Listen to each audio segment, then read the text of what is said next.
అందరికీ నమస్కారం. పిఎంసి సమర్పిస్తున్నటువంటి గ్రంథాలయం కార్యక్రమానికి మీ అందరికీ స్వాగతం, సుస్వాగతం. నేను మీ మహమ్మద్ అల్లా బక్షు, పిరమిడ్ మాస్టర్ కోదాడ. ఈ గ్రంథాలయం కార్యక్రమంలో నా ద్వారా స్వాధ్యాయం చేయించబడుతున్నటువంటి పుస్తకం పేరు లేదా గ్రంథరాజం పేరు చిత్ శక్తి విలాసం. స్వామి ముక్తానంద పరమహంస గారి యొక్క ఆధ్యాత్మిక ఆత్మకథ అయినటువంటి చిత్ శక్తి విలాసం అనేటువంటి గ్రంథాన్ని మనం శ్రద్ధగా స్వాధ్యాయం చేస్తున్నాము. ప్రపంచంలోని అనేక ఉత్కృష్టమైన గ్రంథాలలో మహోన్నతమైన గ్రంథంగా విరాజిల్లుతున్న అద్భుత గ్రంథం చిత్ శక్తి విలాసం. ప్లే ఆఫ్ కాన్షియస్నెస్ అనే ఆంగ్ల గ్రంథానికి తెలుగు మాతృకగా విరాజిల్లుతోంది ఈ గ్రంథం. ఈ గ్రంథం స్వామి ముక్తానంద ఆత్మకథను తెలియజేయడమే కాకుండా ఆ మహనీయుడు కుండలిని జాగృతం చేసినప్పుడు ఆ కుండలిని జాగరణ వల్ల ఆ పరమేశ్వరి శక్తి ఎలాంటి అనుభూతులను అందించిందో తేటతెల్లం చేస్తుంది.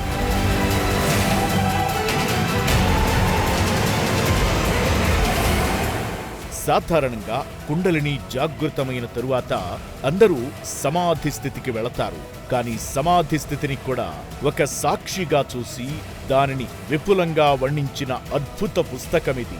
కుండలిని జాగృతం వల్ల ఆ పరమేశ్వరి శక్తి దాని యొక్క స్థూల సూక్ష్మ కారణ మహాకారణ శరీరాలలో ఎలాంటి అద్భుతాలు చేసి చైతన్య స్థితికి తీసుకెళ్లి అద్భుతాలను ఆవిష్కరిస్తుందో విశదీకరించిన ఈ గ్రంథం నేడు గ్రంథరాజాలలో ఒకటిగా విరాజిల్లుతోంది. స్వామి ముక్తానంద అనుభవాల సారాన్నంతటినీ క్రోడీకరించిన ఈ అద్భుత గ్రంథం నేటి గ్రంథాలయం కార్యక్రమంలో మీకోసం. ఇది మన 18వ ఎపిసోడు.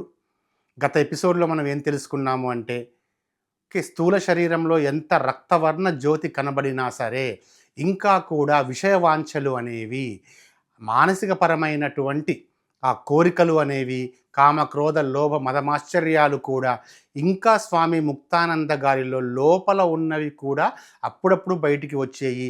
ఆ మనోవికారాలన్నింటికి కారణం ఏంది అని చెప్పి ఆయన తనలో తాను ఆలోచిస్తూ ఉన్నప్పుడు తన గురువుగారు అయినటువంటి భగవాన్ నిత్యానంద గారి ఆశ్రమానికి ఎంతోమంది వచ్చి వారి బాధలు చెప్పుకుంటున్నప్పుడు ఈయన అప్పుడు ఆలోచించారు, ఎందుకు సమస్త మానవాళి ఇంత విషాదంలో ఉంది అని చెప్పి ఆలోచించినప్పుడు దానికి కారణం ఏంటంటే భోగము వైపు అమితంగా మళ్ళీపోవడము అనే దాన్ని ఆయన గమనిస్తారు.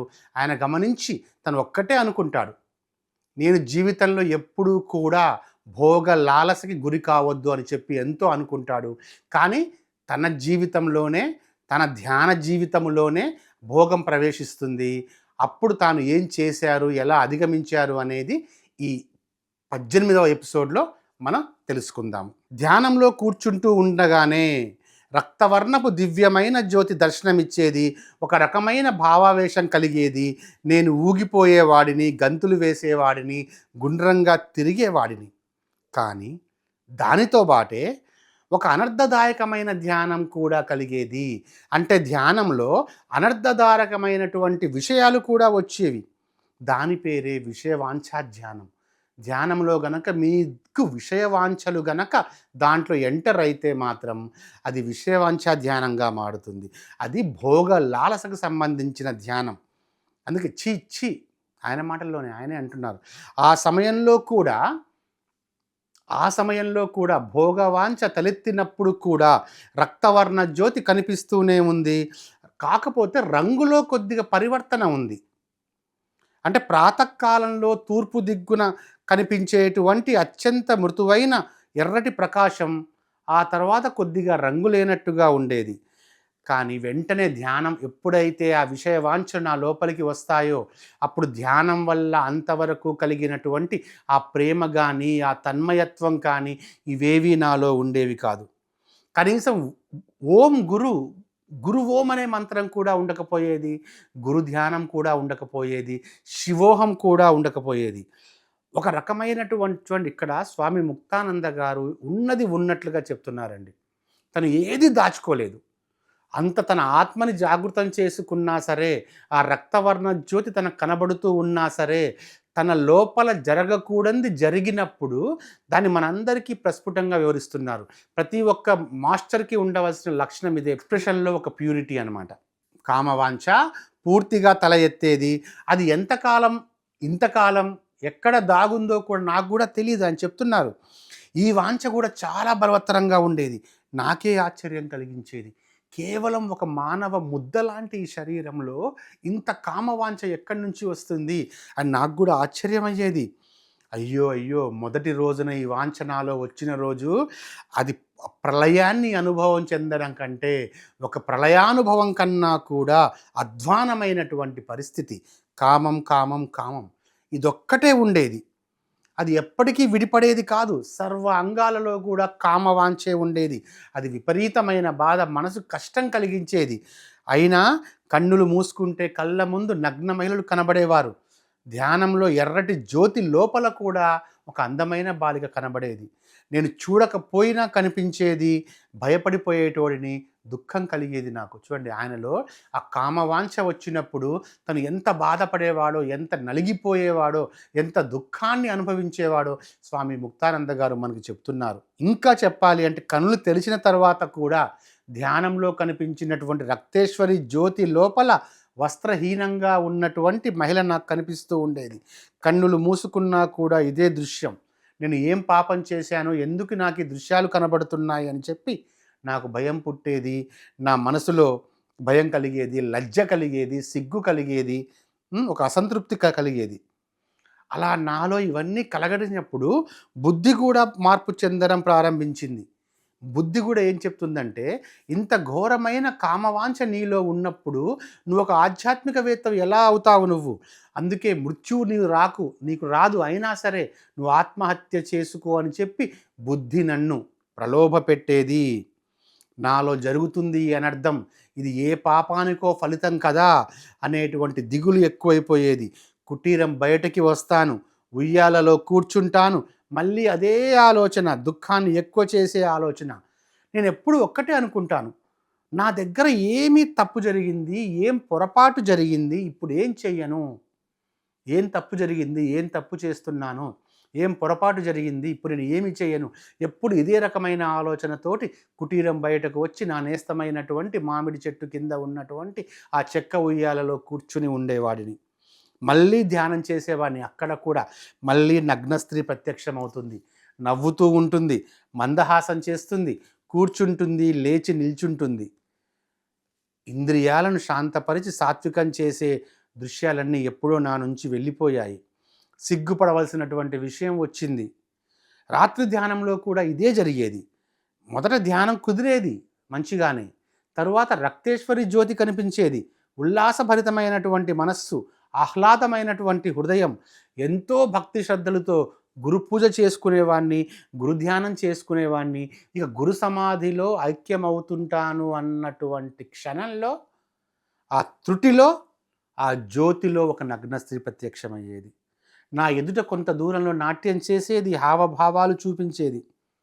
మొత్తం మనసంతా దుఃఖితమైపోతుంది నాకు. చూడండి మాస్టర్స్, ఇక్కడ ఆయన ధ్యానం చేయడం ప్రారంభించినప్పుడు ఎప్పటిలాగానే ధ్యానం ప్రారంభించేవారు ఆయన. ధ్యానం ప్రారంభిస్తే మంచిగా ధ్యానం బాగా కుదిరేది. తర్వాత జ్యోతి కనిపించేది, ఒక మానసికమైన ఉల్లాసం కలిగేది, ఎంతో ఆహ్లాదంగా ఉండిపోయేవారు, గురువుని జ్ఞప్తి తెచ్చుకునేవారు. ఆ తర్వాత అకస్మాత్తుగా ఆ జ్యోతిలోనే నగ్న స్త్రీ కనబడడం ప్రారంభమయ్యేది. సిగ్గుతో లజ్జతో కుంచుకుపోయేవాడు, ఎంతో వేదన చెందేవాడు. ఇంతకాలం నేను చేసినటువంటి ఈ సాధన అంతా ఎటు వెళ్ళిపోయింది? నా గురువుగారు నాకు శక్తిపాతం ద్వారా ఇచ్చినటువంటి ఆ కృప ఏమైపోయింది? నాలో ప్రయాణం ప్రారంభించినటువంటి ఆ మహాదేవి, మహామాత ఆశీస్సులు ఏమైపోయాయి అని చెప్పి దుఃఖితం ఆయన చెందేవాడు. ఇక అందుకని ఆయన ఏం చేసేవాడంటే, శ్రీ గురువు పూజ చేయాలి అని చెప్పి ఆయన నిర్ణయించుకున్నాడు. అందుకే ఇక తనకి అర్థమైపోయింది, తన మాటల్లోనే విందాము.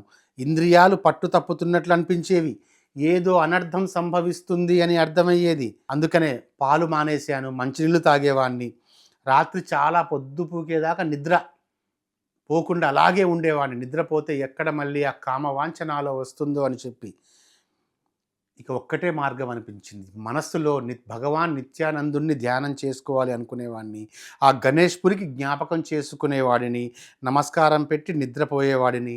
తెల్లవారుజామున త్వరగా లేచి 3 గంటలకే లేచి స్నానం చేసి అప్పుడు కాళ్ళు చేతులు మాత్రమే స్నానంలో కూడా కాళ్ళు చేతులు మాత్రమే కడుక్కొని ఒళ్ళంతా విభూది పూసుకొని ధ్యానానికి కూర్చునేవాడిని.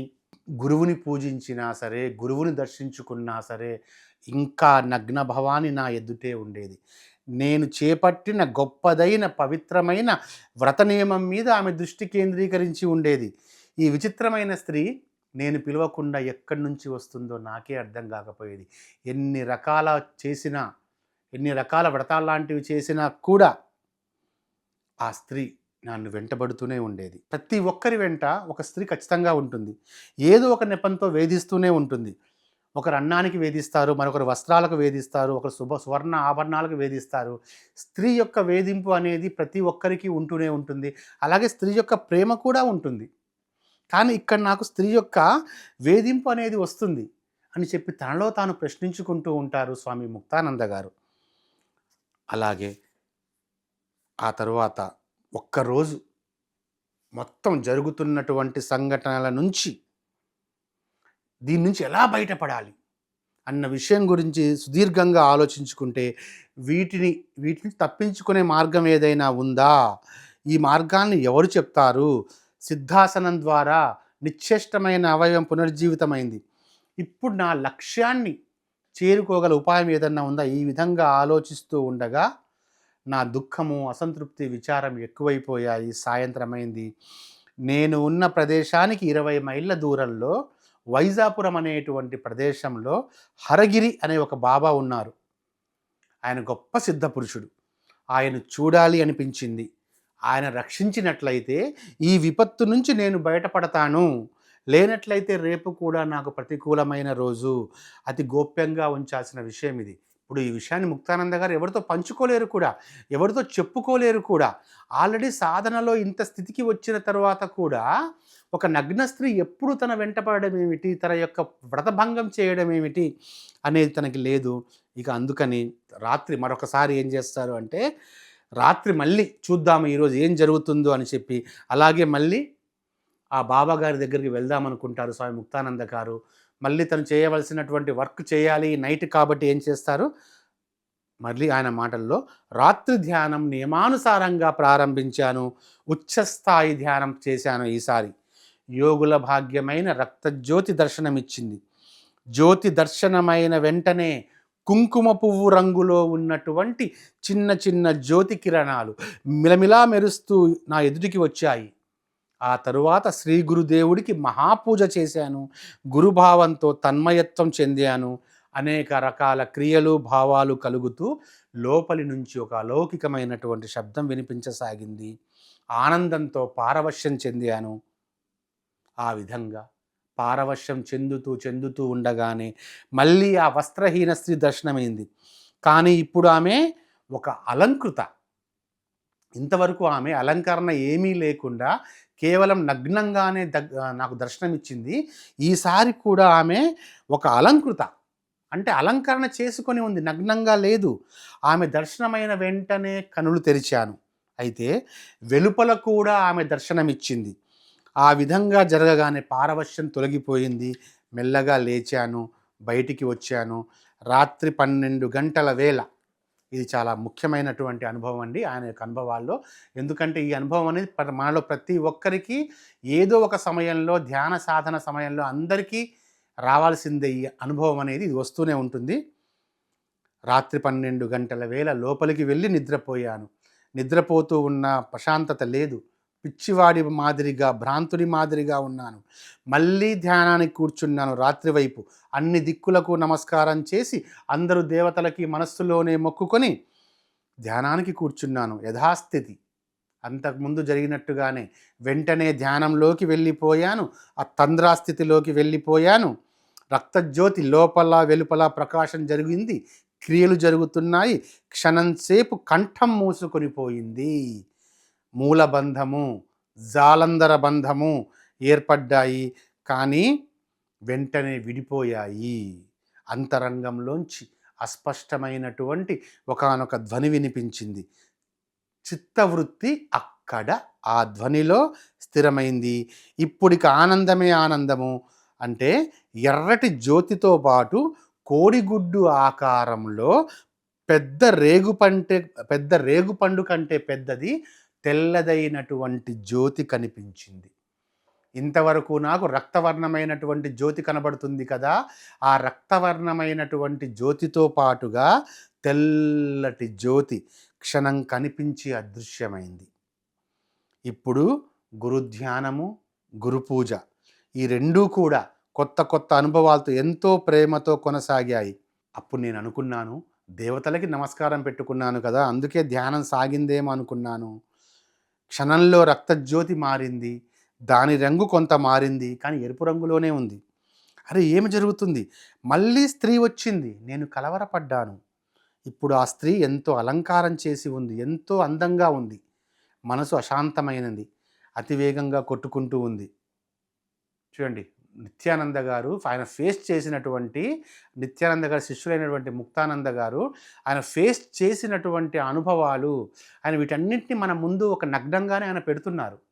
ఇది ఏ గురువు, ఏ స్వామి గారు చెప్పుకోరు. లజ్జాకరమైనటువంటి విషయాలు కాబట్టి ఎవరు చెప్పుకోరు, కానీ ఆయన మొత్తం మన ముందు పెడుతున్నారు. నేను కట్టుకున్నటువంటి లంగోటి చినిగిపోయిందని కూడా ఆయన చెప్తూ ఉన్నారు. నన్ను ఎవరో ఆయనని ఎవరో బలాత్కారం చేస్తున్నట్టుగా ఆయనకి అనిపిస్తూ ఉంది. కానీ ఆయన పూర్తి స్పృహలో ఉన్నారు. ధ్యానం నుంచి బయటకు వచ్చేసారు. ధ్యానం చేసుకునే సమయంలో ఒక లంగోటి మాత్రమే ఉంటుంది ఆయనకి. ఇప్పుడు ఆ లంగోటి తప్ప, ఇప్పుడు లంగోటి కూడా చిరిగిపోతుంది. ఇప్పుడు తను కూడా పూర్తి నగ్నంగా ఉంటాడు. ఒకటే అనుకుంటాడండి, ఇక ఎన్ని చేసినా, ఎన్నిసార్లు చేసినా ఈ స్థితి నుంచి అయితే బయటికి రాలేకపోతున్నాను. కాబట్టి నాకు పిచ్చి పడుతుంది, సందేహం లేదు, ఏదో ఒక అనర్థం చేసే తీరుతానని ఆలోచిస్తూ కూర్చున్నాను. బాగా తెల్లవారింది. ఉయ్యాల్లో ప్రశాంతంగా కూర్చుని ఆలోచిస్తున్నాను. ఎక్కడికి వెళ్ళను ఇప్పుడు నేను? ఈ దశ మంచిది కాదు, ఇది సాధన కానే కాదు, ఇది భగవత్ కృప ఎంత మాత్రమూ కాదు, గతంలో నేను చేసిన పాపాలకు ఫలితం ఇది అని తలపోస్తూ ఉండగా మన ముక్తానంద గారికి ఆ తంద్రస్థితి వస్తుంది. తంద్రస్థితి తన లోపలికి రాగానే వెంటనే వెళ్ళి ధ్యానంలో కూర్చుంటారు. ధ్యానం కుదురుతుంది. మళ్ళీ సింహగర్జన ప్రారంభమైంది. నాలుక పూర్తిగా బయటకు వచ్చింది. అరగంట సేపు సింహగర్జన కొనసాగుతూనే ఉంది. అంటే స్వామి ముక్తానంద గారు ప్రశాంతంగా కూర్చొని ఏం చేయాలి, ఎట్లా బయటపడాలి, ఇది సహజమైన స్థితి కాదు, ఇది సాధన కాదు అని అనుకుంటూ ఉండగానే ముక్తానంద గారికి సహజమైనటువంటి తంద్రస్థితి అనేది వచ్చేస్తుంది. ఆ తంద్రస్థితి రాగానే తను ధ్యానంలోకి వెళ్ళిపోతాడు. ధ్యానంలోకి వెళ్ళిపోగానే ఆ గురువుగారు నాలుక మొత్తం బయటికి వచ్చి సింహగర్జన ప్రారంభమవుతుంది. అరగంట సేపు సింహగర్జన అంటే సింహం లాంటి అరుపులు తన నోటి వెమ్మటి వస్తూనే ఉంటాయి. అరగంట సేపు సింహగర్జన కొనసాగుతూ ఉంటుంది. భయకంపితులైపోతాడు ముక్తానంద గారు. 45 నిమిషాల తర్వాత ధ్యానం ముగుస్తుంది. ఇప్పుడు ఆ కామవాంఛ లేదు. ఎప్పుడైతే తన నోటి వెమ్మటి సింహగర్జన వచ్చిందో ఈ క్షణం నుంచి తనకి ఆ కామవాంఛ నుంచి పూర్తిగా బయటపడతాడు. కామవాంఛ లేదు, కానీ ఒకదాని నుంచి తప్పించుకుంటే ఇంకోటి వచ్చినట్లుగా ఇప్పుడు సింహభావంతో మనస్సులో గ్లాని మరింత ఎక్కువైంది. ఈ రకరకాల భావాలు ఏంటి, ఇవన్నీ ఏంటి, నాకు ఇవన్నీ ఎందుకు కలుగుతున్నాయి? ఒక్కోసారి కామవాంఛ వస్తుంది, మరొకసారి జంతు గర్జనలు వస్తున్నాయి. ఈ భావనలతోటి ఇవి ఎందుకో తనకి తెలియదు ఆ సమయానికి. స్వామి ముక్తానంద గారికి ఈ అనుభవాలు, ఈ అనుభూతులు కలిగినప్పుడు అవి ఎందుకో తెలియదు, కాబట్టి ఆయన ప్యూర్గా మొత్తం రాయగలిగారు. ఆ తర్వాత ఆయనకు తెలుస్తుంది ఇవన్నీ ఎందుకు వస్తున్నాయనేది. మనం కూడా తెలుసుకుంటాం అవన్నీ ఎందుకు వస్తున్నాయనేది. ఎందుకంటే ఇవన్నీ ప్రతి ఒక్కరికి ఎదురుపడేవే. వాటన్నింటి నుంచి మనం బయటపడతాం కూడా. కొంతసేపటికి నేను ఉన్న కుటీరం ముందు వైపు నుంచి తోటలోకి ఒక గుర్రపు బండి రావడం కనిపించింది. బండి ముందర ఒక మనిషి ఉన్నాడు, బండి లోపల ఒక మనిషి ఉన్నాడు. వెనక కూర్చున్న మనిషి ఎవరైంది తెలీదు. గుర్రపు బండి మామిడి చెట్టు దగ్గరికి వచ్చి ఆగింది. ఎవరో దిగారు. దిగింది ఎవరో తెలుసా? నేను ఎప్పటి నుంచో కలవాలి అనుకుంటున్నటువంటి హరిగిరి బాబా గారు. ఆయన గొప్ప సిద్ధయోగి, అసాధారణమైనటువంటి అవధూత. ఎంతో సంతోషం కలిగింది ఆయన రాకని చూసి. ఉయ్యాల నుంచి లేచి నిల్చున్నాను. ఆయన అక్కడి నుంచే కేకలు పెడుతూ వస్తున్నారు. ఓ రాజా, ఓ మహారాజా, ఓ స్వామి లేలే అంటూ కిలకిలమని ఒకటే నవ్వుకుంటూ వస్తున్నారు. ఈ మహాపురుషుడు సంపూర్ణమైనటువంటి సర్వజ్ఞుడు. ఎప్పుడూ నవ్వుతూనే ఉంటాడు. పాదాలకి మంచి జోళ్ళు, కోటు పైన కోటు, దానిపైన మరొకటి, ఈ విధంగా 3, 4 కోట్లు తలపైన పట్టుపాగా ధరించి నది ఒడ్డున సంచరించేవాడు ఒక అవధూత హరిగిరి బాబా గారు. ఆకలైనప్పుడు ఎవరినో ఒకరిని ఏదైనా తేడానికి పెట్టు అని అడిగి పెట్టించుకునేవాడు. తిన్న వెంటనే చేతులు కడుక్కుని అక్కడి నుంచి వెళ్ళిపోయేవాడు. మహాత్ముడు. నది ఒడ్డున చిన్న చిన్న గుండ్రటి రాళ్ళు ఏరుకునేవాడు. వాటిని మార్చి మార్చి చూసి తనలో తాను నవ్వుకుంటూ వెళ్ళేవాడు. అలాంటి హరిగిరి బాబా గారు అక్కడికి విచ్చేశారు. హరిగిరి బాబా గారు ముందుకు వచ్చారు. నేను నమస్కారం చేశాను.